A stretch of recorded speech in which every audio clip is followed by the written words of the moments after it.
Hello दोस्त, नमस्ते, प्रणाम। अपने यूट्यूब पे स्वागत करते हैं। देखिए वो गुरु के भजन गीत लेकर आए हैं। अगर आप लोग के अच्छा लगी तो आप लोग सपोर्ट करना, शेयर करना और लाइक कर देना, कमेंट कर देना, प्यारा सा कमेंट कर बताना।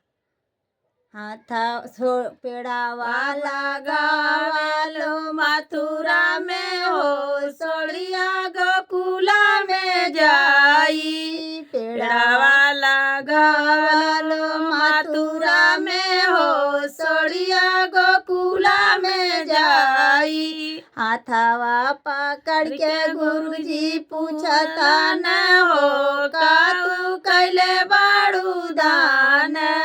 हाथावा पकड़ के गुरुजी पूछता न हो का तू कैले बाड़ू दान।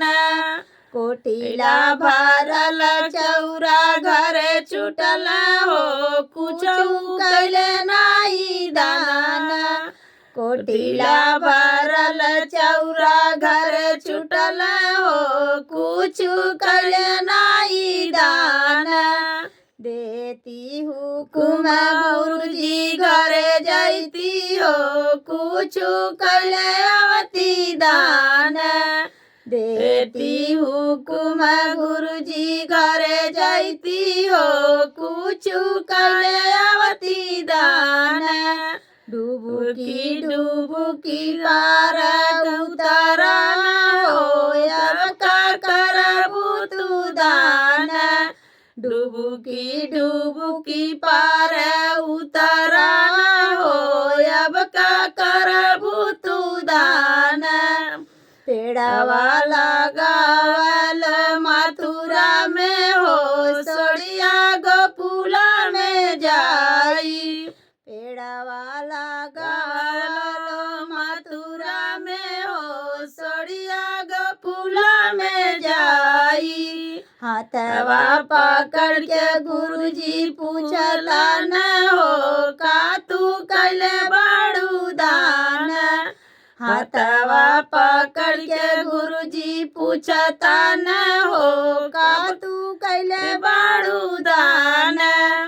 देती हुकुम घरे घरे जैती हो कुछ कैले नाई दान।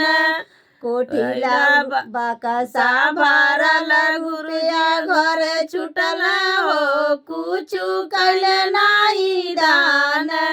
बकसा भरल रुपया घरे छुटल हो कुछ कैले नाई दान। देती हुकुम गुरुजी घरे जैती हो कुछ कैले आवती दान। देती हुकुम गुरुजी घरे जैती हो कुछ कैले आवती दान। डुबुकी डुबुकी पार उतरा न हो अब का करबू तू दान। डुबुकी डुबुकी पार